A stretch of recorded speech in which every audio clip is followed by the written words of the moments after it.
This tale of two cities of a desert morning. Atomic age is born. A scientific thunderbolt gives a preview of its destructive force.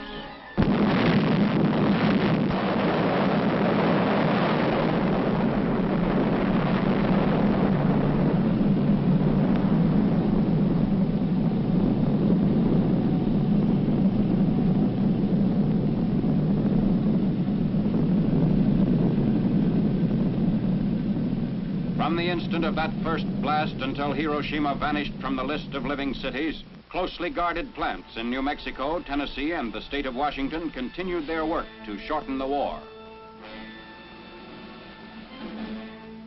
Hiroshima, one of Japan's arsenal cities, was selected as the first to feel the weight of atomic power.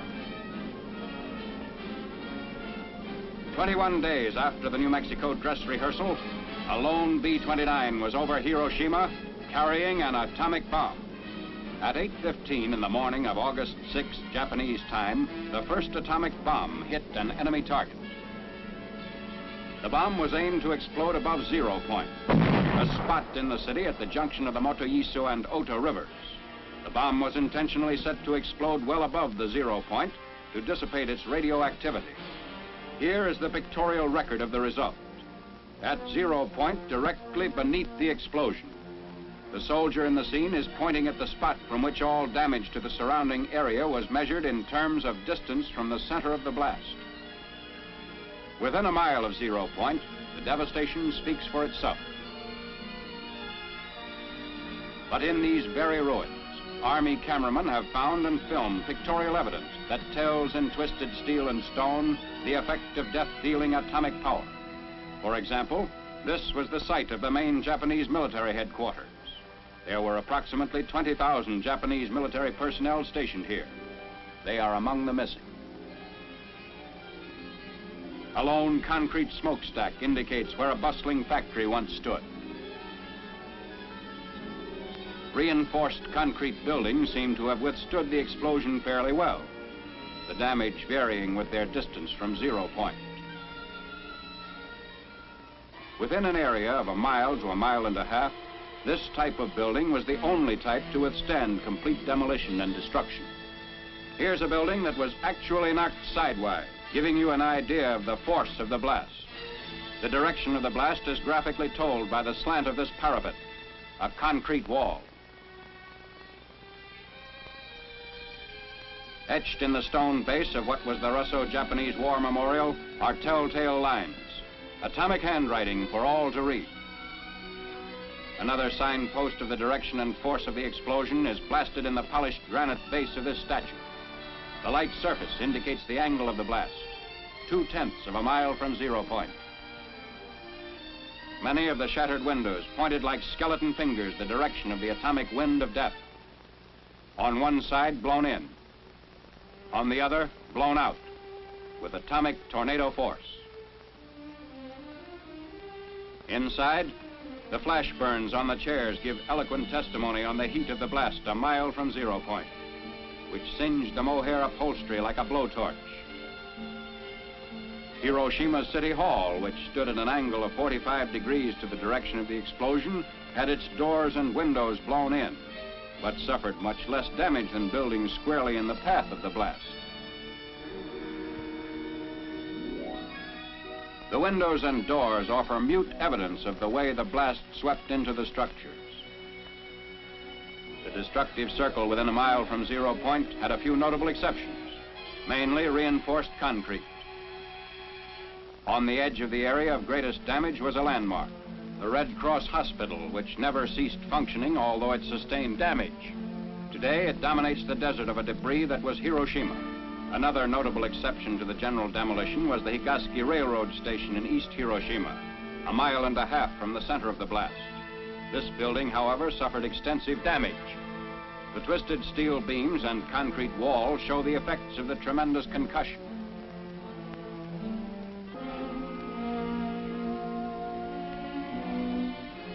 What's left of the Commercial Museum, within 2/10 of a mile of 0 point, also gives indication of the tremendous push of the explosion. The downward force of the blast turned the roof of the Commercial Museum into a reservoir. Amazingly enough, bridges did not suffer too badly at Hiroshima. This steel rail bridge, 1 mile from 0 point, had the side toward the explosion virtually blasted by flying particles, which removed almost all the paint.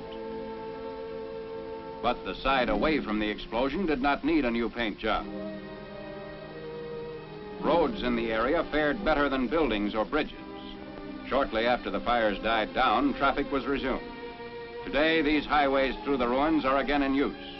Beside our military traffic trudge the survivors of vanished Hiroshima, the first city in history to be atom-bombed into oblivion. Even 4 miles away, the effects of the atomic blast were felt. Although a hill between the novitiate of the Jesuits and 0 point lessened the intensity, windows of the main building were shattered. A group of priests witnessed and survived the Hiroshima blast. One of them, Father John Zymus, tells what he actually saw, an eyewitness account. I was in my room, which faces the valley, and suddenly I saw a light, like magnesium light, flashlight, which filled the whole valley. And looking out of my window to find out the reason for this peculiar phenomena, I saw nothing besides this light. And turning from the window to the door of my room, I heard a crash. It may have been 10 seconds after seeing the light, the flashlight. And immediately I was covered with splinters of the window frames and glass sticking into the walls and actually in my flesh itself.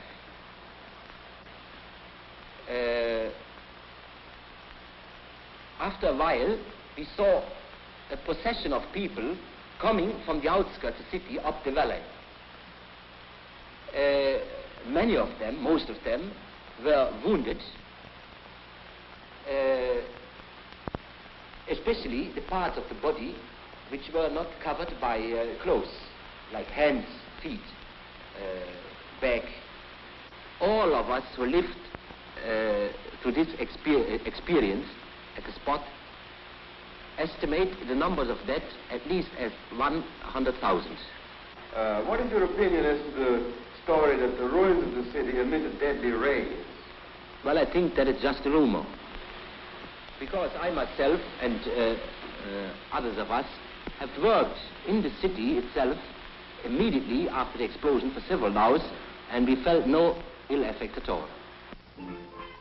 After Hiroshima, Tokyo wondered when the next atom bomb would fall. They did not wonder long, because the president delivered an ultimatum: surrender or face complete destruction. The Japanese ignored the ultimatum. It was evident that atomic power to break the enemy must become the tale of 2 cities. Nagasaki was selected to become target city number 2. Exactly 3 days after Hiroshima, a B-29 set out for Nagasaki. Instructions were precise. To the north, Japan's greatest torpedo plant. To the south, steel and arms works were located in the heart of the city. The bomb was aimed midway between the 2 plants to cause greatest possible damage. Because the plants were located in a valley, surrounding hills shielded most residential areas and concentrated the damage on the industrial section.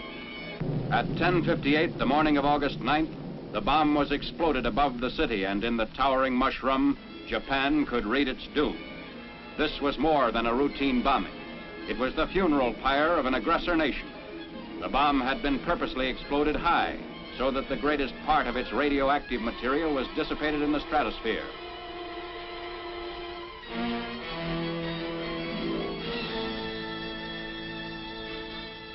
From the air, the skeletons of the Mitsubishi plants made evident that Nagasaki's war-making power was totally destroyed.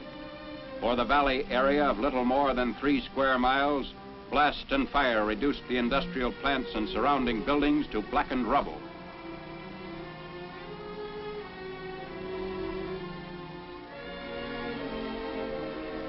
The Mitsubishi Steel and Arms Works extended almost a mile in length.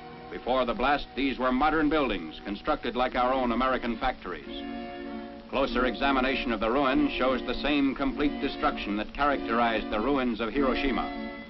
Damage to equipment and machinery used in the manufacture of naval rifles, AA guns, and heavy artillery was such that even if Japan had determined to commit suicide by continuing resistance, she could not have salvaged much from the ruins.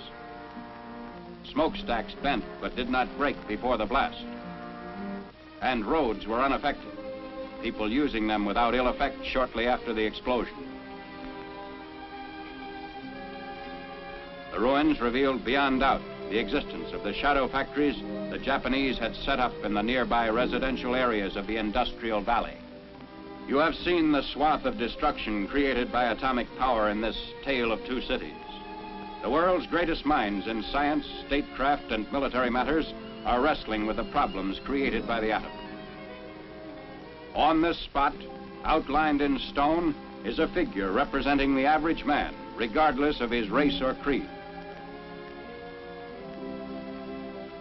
These atomic footprints on the sands of time can never be erased. They point a path which leads to unparalleled progress or unparalleled destruction. Just as in the darkness of the desert morning when the atomic age was born, atomic power puts the question squarely to mankind.